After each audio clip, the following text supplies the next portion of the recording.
noche dormí en la casa del predicador.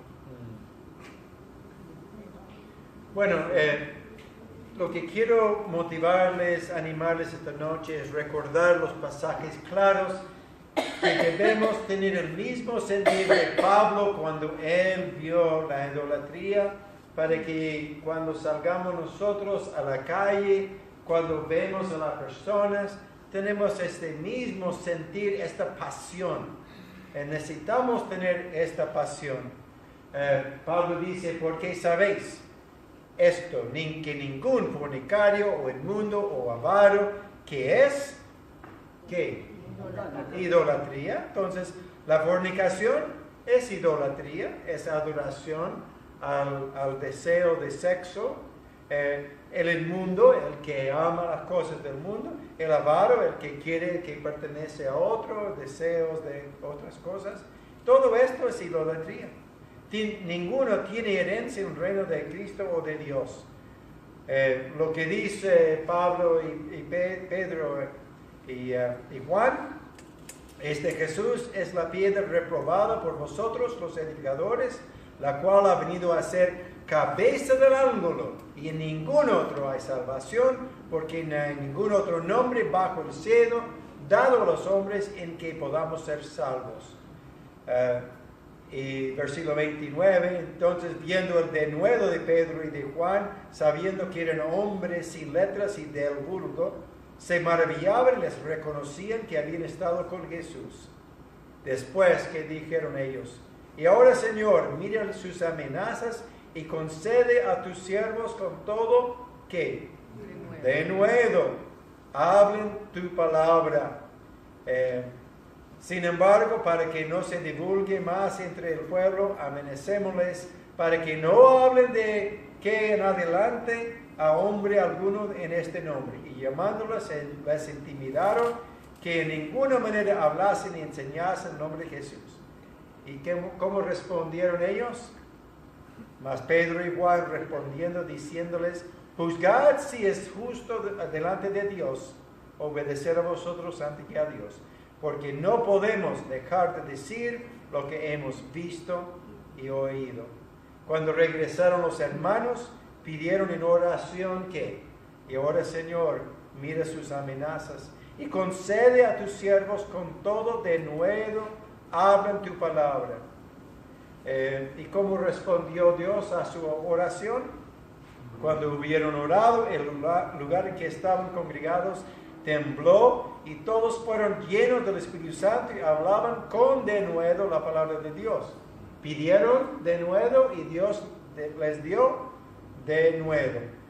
Hermanos, hermanas, necesitamos pedir a Dios este tipo de coraje, de valentía, de denuedo, de hablar de las cosas de Dios.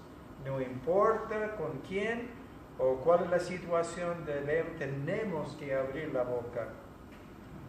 Efesios 6, orando en todo tiempo con toda oración y súplica en el Espíritu, y velando en ello con toda perseverancia y súplica por todos los santos y por mí, a fin de que al abrir mi boca me sea dada palabra para dar a conocer con denuedo el misterio del Evangelio, por el cual soy embajador en cadenas, y con denuedo hable de él como debo hablar.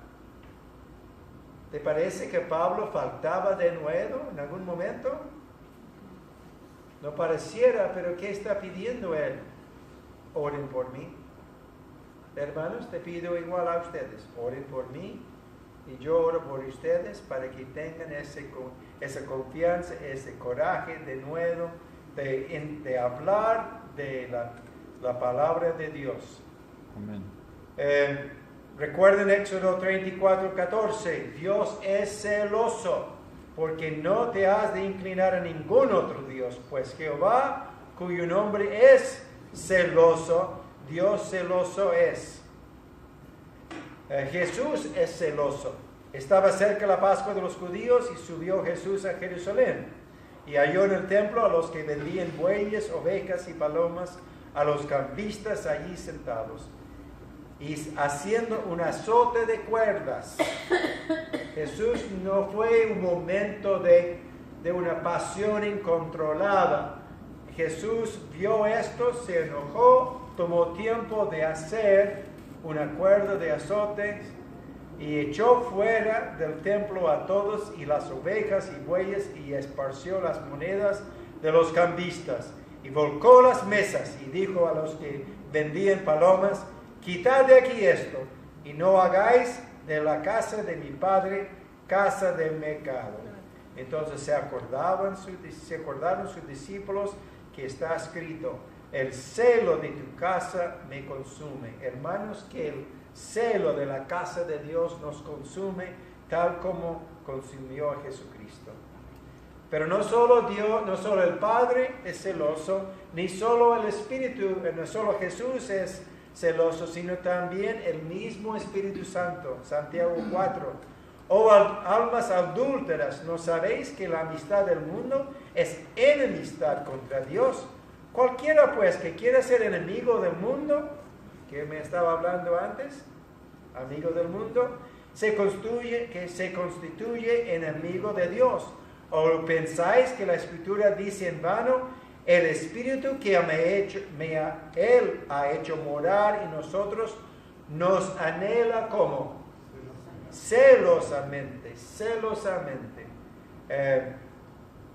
Pablo mismo celoso.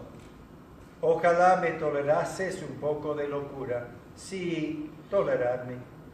Porque os celo con celo de Dios, pues os he desposado con un solo esposo, para presentaros como una virgen pura a Cristo. Pero temo que como la serpiente con su astucia engañó a Eva, vuestros sentidos sean de alguna manera extraviados de la sincera fidelidad a Cristo.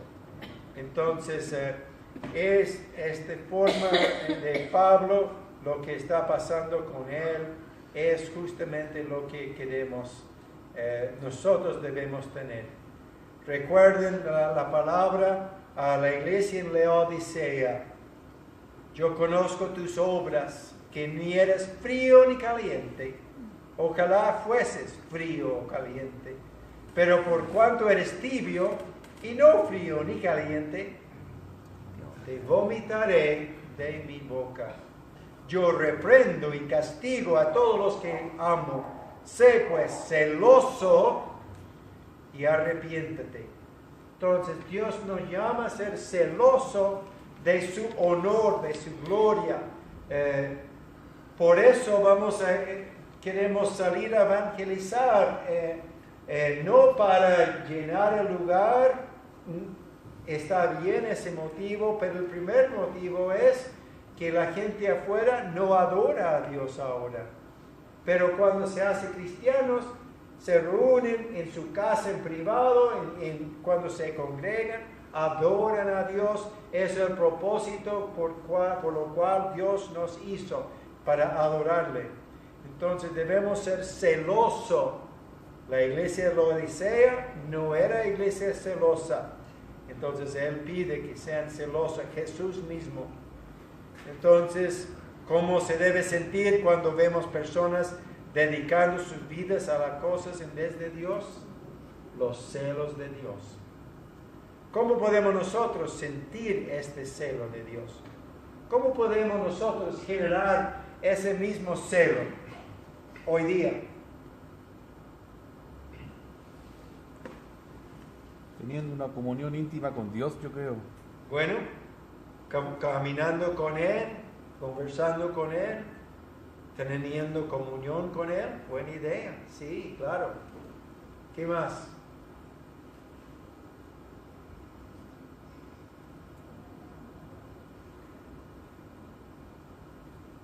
El darse cuenta que verdaderamente somos comprados de Él, o sea, estamos apartados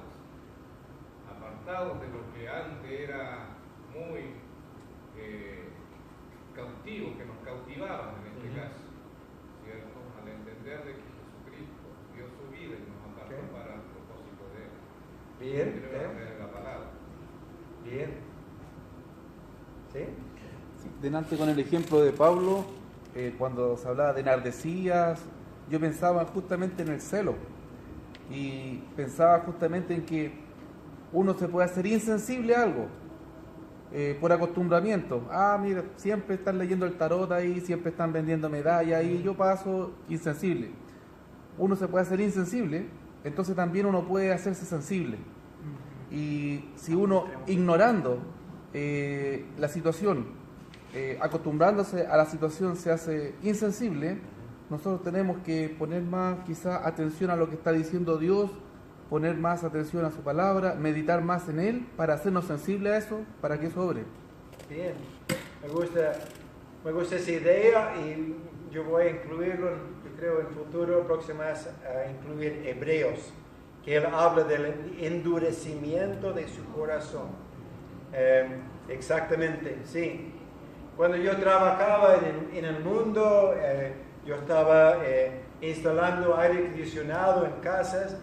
La gente a mi alrededor usaba garabatos, cada palabra por medio, y no es exageración. Por un tiempo yo viviendo en este mundo no me ni di cuenta de lo que pasaba. Hasta salir de allá después de varios años y regresé una vez a visitarle y me di cuenta cómo es que hablan así, utilizando el nombre de Dios. Y hoy en día nosotros nos acostumbramos a escuchar la palabra ¿qué? Dios mío, como una expresión nomás. O en inglés, lo común es oh my God. Y me da rabia escuchar gente diciendo esto. ¿Por qué? Está tomando el nombre de Dios ¿qué? En vano. Eso sería blasfemia, hermano, ¿verdad? Tengan cuidado, hermanos, no ocupen estas frases. Dios es un Dios celoso y Él dice no ocupen mi nombre y no utilicen mi nombre en vano. Eso no copien. He escuchado jóvenes latinos diciendo, oh my God. Ay, quiero pegarles. Bueno, eso podría catalogarse también como una blasfemia también, ¿verdad? Amén, amén.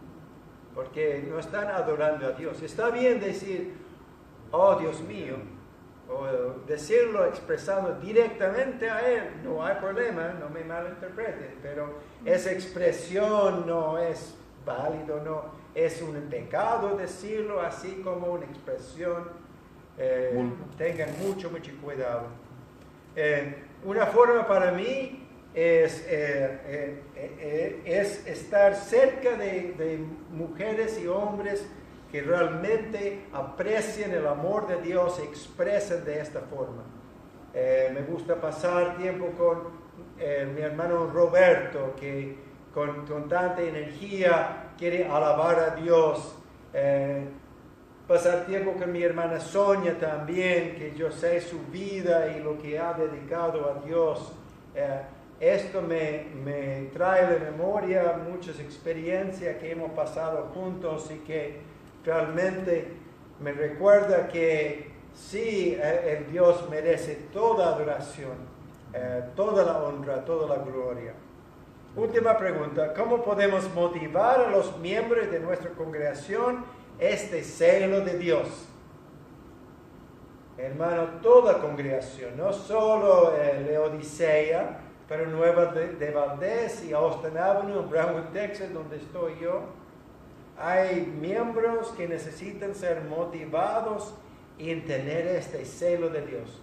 ¿Cuáles son algunas maneras de ustedes creen que pueda ayudar en crear ese celo en el corazón de un hermano que a lo mejor está medio tibio?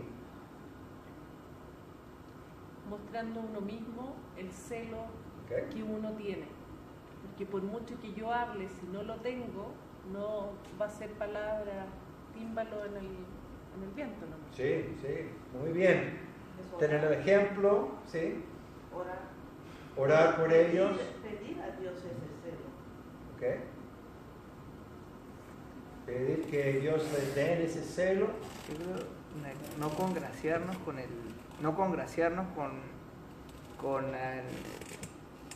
con el pecado, porque a veces nos congraciamos con el pecado, por a veces tener agrado, ganar aceptación en en el grupo de la empresa, en el grupo de amigos, en un entorno, porque el hombre necesitamos relacionar. Y esa aceptación nos obliga, lleva al hombre a faltarle a Dios. Entonces, no congraciarnos, yo no reírme un chiste grosero. Sí, amén. Que no sé, pero yo lo he hecho, pido oración por eso para no hacerlo. Entonces estoy teniendo el celo de Dios. No de repente hubiera una imagen que no glorifica a Dios. Ese está el celo de Dios. Programa de televisión, en todo hay que ponerlo en práctica en todo momento. Ok, muy bien. ¿Sí? Sí, en cuanto a esa tercera pregunta, hermano, yo creo que es clave. Es clave porque es el problema diario de la iglesia, del cristiano. Y en lo personal yo he trabajado con esa pregunta y respondiéndola para mí y para otros. Yo he encontrado la respuesta a esa pregunta solamente en conocer el ejemplo de hombres que caminaron agradando a Dios, tanto en el Antiguo como en el Nuevo Testamento. Yo, la manera en que me motivo es esa. No veo mucho ejemplo en el mundo, menos en televisión, no veo a veces ni siquiera en la iglesia el ejemplo. Entonces, yo veo el ejemplo de los que caminaron agradando a Dios. Veo el ejemplo de los apóstoles, por ejemplo, que salieron dando gracias a Dios después de ser azotados, ellos decían, somos dignos de ser azotados por el nombre de Dios. Amén. Y hoy en día uno no le duele algo y deja todo compromiso botado, siempre y cuando no sea con el trabajo secular, porque ahí uno llega como sea. Pero a las cosas del Señor depende cómo esté. Sí. Entonces yo veo el ejemplo en los hermanos, por ejemplo en Listra, a Pablo lo apiedraron hasta que pensaron que estaba muerto. Pero él al otro día salió a predicar a Derbe. Eso es lo que a mí me motiva. Y yo eso he traspasado a otros hermanos que han estado desanimados afuera, etcétera, y eso lo ha motivado también. Por lo menos es la respuesta que puedo dar. Bueno, entonces yo también saco de esto, de volver a las Escrituras y seguir repitiendo, leyendo del libro de Hechos y otros, el ejemplo de los primeros cristianos y cómo ellos sacrificaron y cómo ellos tenían gran celo por Dios. Julio. Para motivar a otro hay que estar con él. Amén. Como dice Hebreos 10, no dejar de congregarse, no solamente lo que es culto, sino buscar todas las instancias para estar juntos y motivarnos, tanto al amor, a la buena obra o al celo de Dios. Sí, yo no había usado WhatsApp hasta llegar aquí y lo puse allá y ahora mi teléfono me está molestando todo el día con mensajes de Julio, del grupo. Oye, estoy trabajando aquí, ¿no? Y qué bueno que es que llegue un mensaje. Llegó una gran petición de oración. Julio, tú tienes la información allá, puedes compartir y dirigirnos en oración en un ratito más acerca de esta necesidad. Por favor. Pero aún tenemos, no podemos negar que esto existe. Entonces, ¿qué debemos hacer? Usarlo para el Señor, para la gloria y la honra del Señor, motivando a otros y Julio está haciendo un buen trabajo con eso y los que acogen a esto lo están contribuyendo también varios de ustedes y gracias por eso, motivándonos en este camino y debemos usarlo de esta manera. Bueno, hay maneras, pero hermanos, para mí y yo creo que para Carolina, caminar en las sandalias de Pablo por Atenas, sentimos algo de este celo por Dios que una gente tan dedicada a idolatría, pero al volver a mi propio país tengo que decir que mi propio pueblo, mi propia nación está igual metida en idolatría, solo que no construyen templos de piedra y de mármol y de oro, sino sus templos están hechos en otras cosas de este mundo normal que consideramos normal. pero fue para mí una muy emotiva de ver el lugar donde Pablo predicó en contra de ídolos que estaba alrededor, rodeados de ídolos por todas partes. Y conocer a algunas personas ahí de Atenas que realmente sentí como ese mismo tipo de personas con quien Pablo estaba predicando. Gracias por su tiempo. Mañana quiero mostrarles mi parte favorita para mí, y esto es de Corinto. Realmente muy impresionante para mí estar en Corinto, y vamos a ver para mí una importante aplicación, y voy a también incluir parte del mensaje de Éfeso, y quiero sacar de ahí una de las lecciones importantes que yo creo que Pablo y Juan ambos utilizaron de los dioses de Grecia y de Éfeso en cuanto a eso. Quiero mostrar el templo, lo que queda del templo de Diana. Tengo fotos ahí. Yo no pude sacarlo porque no nos llevaron, no sabía que no íbamos a ir allá, pero tengo fotos del templo de Diana, una de las 7 maravillas del mundo, y lo que es hoy en día, cómo quedó ahora. Muy bien, hermano Julio, ¿nos podría guiar entonces en oración, pidiendo a Dios de nuevo para predicar el Evangelio y por las necesidades de los hermanos aquí? Ya.